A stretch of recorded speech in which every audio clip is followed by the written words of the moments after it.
सगळे सोयरेच्या आड नेत्यांकडून भ्रम पसरवण्याचा प्रयत्न सुरू आहे। भाजपच्या अधिवेशनात खासदार अनिल बोंडेंनी टीका केली। सगळे सोयरेची मागणी रास्त आहे का हे कोणी सांगत नाही असं बोंडेंनी म्हटलंय।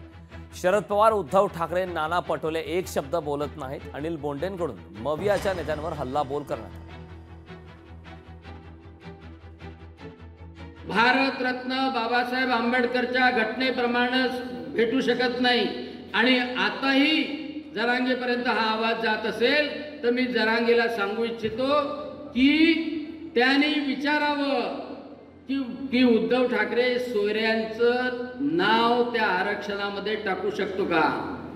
त्यांनी सांगावं की शरद पवारांनी सांगावं, लिहून द्यावं की सगळे आणि सोयरे सगळे आरक्षणात घेता येतात म्हणून। नाना पटोलेनं सांगावं। म्हणजे हे करणार काहीच नाही पण दुसऱ्याला भडकवून देत। त्याला म्हणतात फेक नॅरेटिव्ह, त्याला म्हणतात भ्रम पसरवणे आणि हा भ्रम पसरवणे सगळ्यात जास्त आहे। लोकशाही मराठी ऐका, पहा, जागरूक रहा।